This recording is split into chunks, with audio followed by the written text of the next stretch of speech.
Gas బండ cylinder డబ్బులు అన్నాడు ఇది వల్ల ఎక్కడ పడ్డాయి మాకు రెండో బండ కూడా వచ్చింది మాకు ఇంకా డబ్బులు ఆ పింఛన్లే వస్తున్నాయి అంతే ఇంకేమీ లేవు మాకు వచ్చి మాటల్లోనే ఉందిగా చేతల్లో ఉన్నట్టు కనిపించలేదు ఆయన ప్రతిరోజు కూడా ఆఫీసర్స్ అంతా దగ్గర పెట్టుకుని పెద్ద హాల్లో వేసి అటు ఒక 20 మంది ఇటు ఒక 60 మంది కూర్చొని అది చేయాలా ఇది చేయాలి ఆదేశాలే కానీ ఇక్కడ యాక్సిడెంట్లో వచ్చి సంవత్సరం లోపల జరిగేది ఏం కనిపించలేదు ఆయన వస్తే ఎప్పుడో నాశనం అయిపోయింది ఇంకా నాశనం అయిపోతుంది జనాలు కూడి ఉండదాక ముఖ్యంగా రైతులకు కానీ స్టూడెంట్స్కి కానీ పేదలకు కానీ వీళ్ళందరికీ అనుకూలంగా బాగా పనిచేస్తున్నట్టుగా మాకు అనిపిస్తుంది. బాబాయ్ వాడు మనిషినా అలాంటి మనిషి కాదు ఉరి తీయాలి.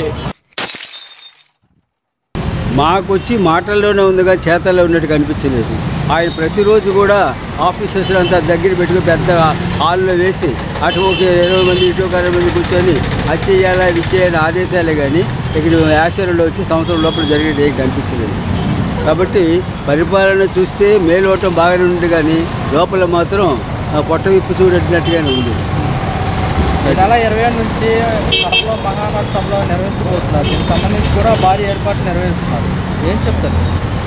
అది చెప్పింది బట్టి మహానాడు జరుపుకుంటున్నారంటే వాళ్ళు పార్టీ వాళ్ళు జరుపుకుంటున్నారు కానీ ప్రజలకు ఏ సంబంధం లేదు దాంట్లో ప్రజల సమస్య మాట్లాడతారు అనేది తెలియదు ఏం మాట్లాడి సరే అది సంక్షేమ పథకాలు ఇస్తామని అవే నువ్వేం చెప్తున్నారు కానీ ఉద్యోగాలు ఇస్తాము అదేం చెప్పట్లేదు ప్రతి వాళ్ళు చెప్తున్నారు ఇగో పలానా వస్తున్నాడు ఒక 20 మందికి ఉద్యోగాలు ఇస్తాడు లేదా 200 మందికి ఉద్యోగాలు ఇస్తారు అంటున్నారు కానీ వాళ్ళకి ఏం భూములు ఇవ్వడమే కానీ ఈ ఉద్యోగాలు ఇచ్చినట్టు ఏం అనిపించట్లేదు అక్కడ అందువల్ల చదువుకున్న వాళ్ళంతా కూడా ధనవంతులకు వచ్చి అన్నాలు తీసుకెళ్ళాడు టిఫిన్ తీసుకెళ్ళాడు జొమాటో స్విగ్గీ ఆటోలో ఉంటున్నారు వాళ్ళకి వెళ్ళిపోతున్నారు దాంట్లో ఎందుకంటే కడుపు జరగాలి కదా కాబట్టి ఆ ఇంజనీర్లు కానీ లేదా మరొకరు కానీ చదువుకున్న వాళ్ళకి అందరికీ ఉద్యోగం ఇచ్చినట్లయితే భారతదేశం 140 కోట్ల జనాభాలోనూ మానవ శక్తి ఎక్కువ మానవ శక్తి ఉపయోగించుకుంటేనే డిజిటల్ శక్తి ఉపయోగించుకుంటే చాలదు అది ఏదో చిన్న దేశాలు చూడడం మనకు కాదు కాబట్టి పరిపాలనా విధానంలో చూస్తే ప్రైవేటీకరణ తీసుకెళ్ళి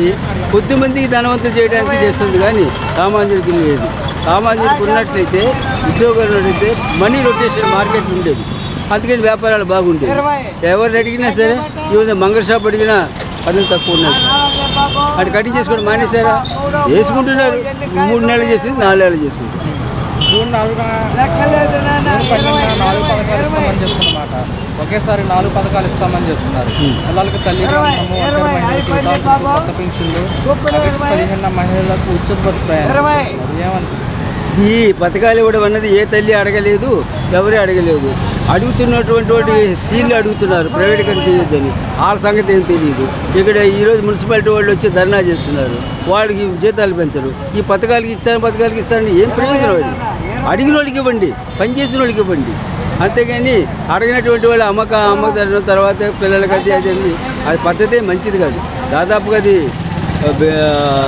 పై చేయించి కింద చేకి ఇచ్చినట్టుగానే ఉంది ఈసారి వైసీపీ వస్తుంది ఆయన వస్తే ఎప్పుడో నాశనం అయిపోయింది ఇంకా నాశనం అయిపోతుంది జనాలు కూడి ఉండదాక వాడు వైఎస్ఆర్సీపీ వాడి నాయకులు బతకటాకే కానీ ఆ జగన్ గారు పెట్టేది ఈసారి కార్యకర్తలకు మొత్తానికి దోషి పెడతాను అంటున్నాడు ఈసారి కార్యకర్తలకు పెద్దపేట వేస్తాడంటే దోషి పెడతావే ఇంకా ఉంటుంది ఆయన పని చేయక్కర్లేక రౌడీయుద్ధం చేసుకోవటం ఆండుకోళ్ళు కొట్టుకోవటం లైన్ చేసుకోవటం వైసీపీ వాళ్ళు అందరిని అరెస్ట్ చేస్తున్నారు బాగా మరి చేయాలి వాళ్ళందరూ నేరస్తులేనండి వాళ్ళు మరి ఆధారాలు ఉన్నాయి రేపు పొద్దున జైల్లో మరి నిన్ను నన్ను వేస్తారా మనల్ని మరి తప్పు చేసినా వేస్తారండి అందరూ అన్యాయంగా అరెస్టులు అన్యాయం ఏం కాదు చంద్రబాబు నాయుడు వేసాడు మరి అది అన్యాయం కదా మరి ఏ ప్రభుత్వం వచ్చినా ఏముండదు ఎవడో చూడడం ఆ జోబులు ఆడు చూసుకోవడం తప్ప మన జోబులు ఎవరు చూడడం ఇష్టపడ్డదే ఏ ప్రభుత్వం వచ్చినా దోపిడీ జరిపోదు ఇప్పుడు వ్యాన్లు తీసాడు వ్యాన్లు తీసే వ్యాన్ల వల్ల ఉపయోగం మామూలుగా ఒకసారి రాకపోయినా ఒకసారి వచ్చి ఇంటికాడికి వస్తాయి కాబట్టి తీసుకుంటారు వ్యాన్ స్టోర్లో పెట్టాడు స్టోర్లో నుంచోండి లైన్లో నుంచి ఎవరి నుంచి ఉంటుంది అంటే వ్యాన్ల వల్ల 16,000 కోట్ల దాకా కూడా స్కామ్ జరిగిపోయింది అందువల్ల తీసేయడం జరిగిందని చెప్పేసి కూటమి ప్రభుత్వం అంటున్నమాట స్కాములు జరగకుండా ఏదంటే ఇప్పుడు ఇది చేస్తున్నారు స్కాములు జరగకుండా ఉంటాయా ఇప్పుడు మా వైపు ఎమ్మెల్యే ఉన్నారు మా వైపు ఎమ్మెల్యే కూడా అసలు ఏ పని చేస్తున్నారో తెలియదు మేము రైతు గార్డులు పెట్టుకున్నా ఏం పెట్టుకున్నా మాకు అవ్వట్లా ఏ పని అవ్వట్లా ఉన్న వాళ్ళకే అవుతుంది వాళ్ళ కింద వాళ్ళకి అవుతుంది కానీ మాకు ఎవరికి అవ్వట్లేదు ఉపయోగం లేని ప్రభుత్వం జగన్మోహన్ రెడ్డి ప్రభుత్వానికి కూటమి ప్రభుత్వానికి తేడా ఏంటంటే ఏం చెప్తారు? ఆయన ఏంటంటే ప్రజల్ని లేని వాళ్ళు చూశాడు. ఇది ఉన్న కారణం ఏంటంటే వాళ్ళ క్యాస్ట్ వాళ్ళు ఉన్న వాళ్ళ వరకే వెళ్తుంది. లేనివాడికి ఏమి రావట్లేదు. అమ్మఒడి అన్నాడు, అమ్మఒడి వల్ల గ్యాస్ బండ సిలిండర్ డబ్బులు అన్నాడు, అవి వల్ల ఎక్కడ పడ్డాయి. మాకు రెండో బండ కూడా వచ్చింది, మాకు ఇంకా డబ్బులు పడలేదు. గతంలో ఎలా ఉంటాయి పథకాలకు సంబంధించి? ఫస్ట్లో బాగానే ఉండేవాడిని, అప్పుడులో బాగానే ఉండేవాడిని. లేనివాడికి స్కూళ్ళు బాగుపడ్డాయి.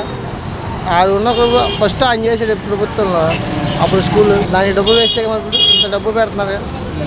ఇప్పుడు ఎందుకు అంత చేయడం అవసరమా? జనాభా లేకుండా ఉన్నాయి, అంతంత ఖర్చు పెట్టి అంతంత చేయడం వేస్ట్ అన్న. దీనికి సంబంధించి కూడా భారీ ఏర్పాట్లు నిర్వహిస్తారు ప్రజాప్రతినిధుల కోసం. అదే ఉన్నోడిని వెల్కమ్ చెప్పడానికి కోట్లు ఖర్చు పెడుతున్నారు, అంతే. ఏం లేదు దానివల్ల. అది లేనివాడికి నలుగురికి అన్నం పెడితే పోయింది. ఆ రోజు 4 టెంట్లు వేసి నలుగురికి లేని వాళ్ళకి అన్నం పెడితే ఆయన పేరు చెప్పుకొని పుట్టినరోజే కదా, అక్కడ పెట్టే కన్నా నలుగురికి పెడితే 4 ఏరియాలో బాగుండేది. వేస్ట్ అది కూడా చేయడం వేస్ట్. నా అభిప్రాయం అయితే అది.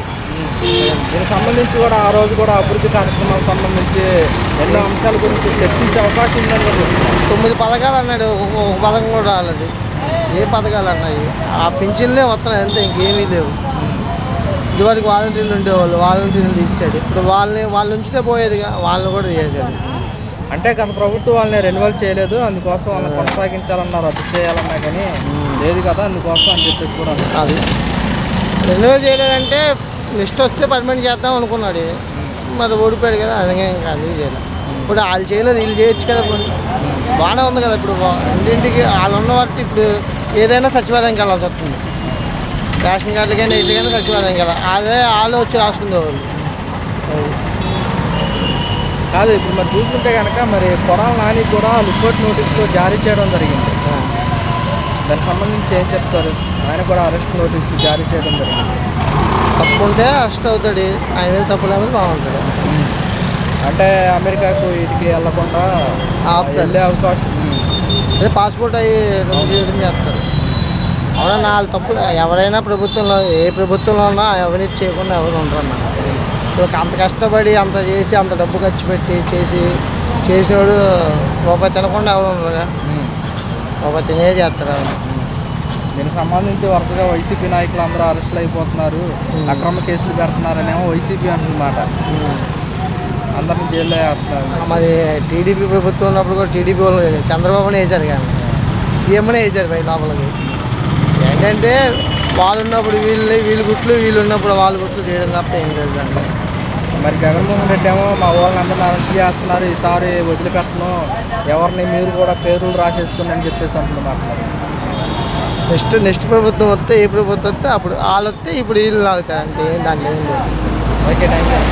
ప్రభుత్వ పనితీరు ఇప్పుడున్న ప్రభుత్వం పనితీరు చాలా బాగుంది. అందరికీ చాలా అనుకూలమైన వాతావరణంలో అన్నీ బాగా చేస్తున్నారు. ముఖ్యంగా రైతులకు కానీ, స్టూడెంట్స్కి కానీ, పేదలకు కానీ వీళ్ళందరికీ అనుకూలంగా బాగా పనిచేస్తున్నట్టుగా మాకు అనిపిస్తుంది. ఇదే కంటిన్యూ అయితే మళ్ళీ 5 ఏళ్ళలో వీళ్ళే ఇదే ప్రభుత్వం రావడానికి గ్యారంటీ ఉందని మేము చెప్తున్నాం. జూన్ 12న 4 పథకాలు ఇస్తామని చెప్తుంది కూటమి ప్రభుత్వం. పిల్లలకి తల్లి వందనము, రైతు భరోసా, ఒంటరి మహిళలకు వితంతులకు 1 లక్ష మంది వరకు. అవును, అవన్నీ బాగా పనిచేస్తుంది. బాగా అందరికీ బాగా అందుతున్నాయి. రైతులకి, వాళ్ళకి, పెద్దలకి కానీ, చిన్నపిల్లలు కానీ, స్టూడెంట్స్ కానీ వాళ్ళు చెప్పినట్టుగా అందరూ వాళ్ళ బ్యాంక్ ఖాతాల్లో అన్నీ వస్తున్నాయి, అన్నీ పడుతున్నాయి వాళ్ళకి. సార్, ఈ నెల 27 నుంచి కడపలో మహానాడు సభలు నిర్వహించబోతుంది కూటమి ప్రభుత్వం. దీని గురించి ఏం చెప్తారు? మహారాష్ట్ర ప్రభుత్వం ఏంటన్నారు? అర్థం కాల. కడపలో మహానాడు సభలో నిర్వహించబోతుంది కూటమి ప్రభుత్వం ఈ నెల 27 నుంచి. కూటమి ప్రభుత్వం గ్రాండ్ సక్సెస్ అవుతుందని చెప్తున్నాం. 100% గ్యారంటీ. దీనికి సంబంధించి కూడా భారీ ఏర్పాట్లు చేస్తున్నారు ప్రజాప్రతినిధులు కోసం. ఓకే, ప్రజాప్రతినిధులు అందరూ వస్తున్నారు, అటెండ్ అవుతున్నారు అక్కడికి. అది గ్రాండ్ సక్సెస్ అవ్వాలని కోరుకుంటున్నాం. కూటమి అంటే వీళ్ళ ప్రభుత్వం ఉంటేనే బాగుండేది కూటానికి, అంతేగాని ఆ ప్రభుత్వం ఉంటే వెళ్ళిపోయినాడే మనం. ఏమో బాబాయిని చంపినాడు ఎందుకు? మనకు మంచోడే కావాలి. బాబాయిని చంపాడు, నేను చంపడానికి నమ్మకం ఎక్కడుంది? అది అడిగేవాడు ఎవడు లేడు అని చెప్పి, అది కరెక్టే. జూన్ 12న 4 పథకాలు ఇస్తామని చెప్తున్నారు. తల్లి వందనము, ఒంటరి మహిళలకు కొత్త పెన్షన్లు, రైతు భరోసా, అన్నీ ఇస్తాం, అన్నీ లోటు బడ్జెట్ చేసింది ఎలా తీర్మానం చేసుకోవాలి అవన్నీ చూసుకుంటారు, ఇవ్వాలి కదా, చేసి ఇస్తాం. ఇవ్వనని చెప్పలేదే, అని నిదానంగానే ఇస్తాం. అందరూ తొందరగా ఇస్తానా? మన మన మన ఇల్లు మనం దిద్దుకోవడమే చాలా కష్టమైంది. ప్రభుత్వాన్ని వాళ్ళు చూసేవాళ్ళు ఎలా ఉండాలి, బాధ ఉంది కదా, ఆలోచించుకోవాలి. అంతేనా? ఒకటే చెప్పండి, ఇప్పుడు మాజీ మంత్రి కొడాల నానికి లుకౌట్ నోటీసులు జారీ చేయడం జరిగింది. అతను విదేశాలకి మీరేం చెప్తారు దీని గురించి? దేశాలకు వెళ్ళనీయకూడదు. వాడు చేసే పని అన్నీ అక్రమ పని చేశాడు. అలా చేసినోడు ఉంచకూడదు, దాంట్లో జైల్లోనే పెట్టాలి. దీనిపైన పలు కేసులు నమోదు అవడం కూడా జరిగాయి. ఇంకా ఒక కేసులు మనకు తెలియని కేసులు చాలా ఉన్నాయి, అన్నీ మోసమే. గుడివాడంతా దుర్మార్గం చేశాడు, వాడు దుర్మార్గుడు, వాడిని దూషించకూడదు. అలాంటి మనం ఆదుకున్నామంటే మనం పోతాం. మరి జగన్మోహన్ రెడ్డి వాళ్ళ నాయకుల మీద అక్రమంగా కేసులు పెట్టేస్తున్నారు, ఈసారి వచ్చేది వైసీపీ ప్రభుత్వం, ఎవరిని వదిలిపెట్టమని చెప్పేసి అన్నారు కదా. ఆడి బంద ఎవడో ఒప్పుకునేది? తల్లికి చెల్లికి పెట్టినాడు, ఇవ్వలేడు, వాడు ఒక మనిషా? డబ్బులుంటే ఉండొచ్చు, నీకు 10 కోట్లు ఉండొచ్చు, అనవసరం. అది అన్యాయం. తల్లికి తండ్రిని చూసుకోవాలి, అప్పచెల్లిని ఇద్దరిని చదవంగా, బాబాయిని చదవంగా. వాడు మనిషినా? అలాంటి మనిషి కాదు, ఉరి తీయాలి. నాకు ఈ పోరాటాలు కొత్త కాదు, దేవుడు న్యాయం వైపు ఉంటాడు, న్యాయమే ఉంటే న్యాయంగానే లేపేస్తాడు. దుర్మార్గులాగా లేపుతాడు, మంచోళ్ళలాగా ఉంచాడు.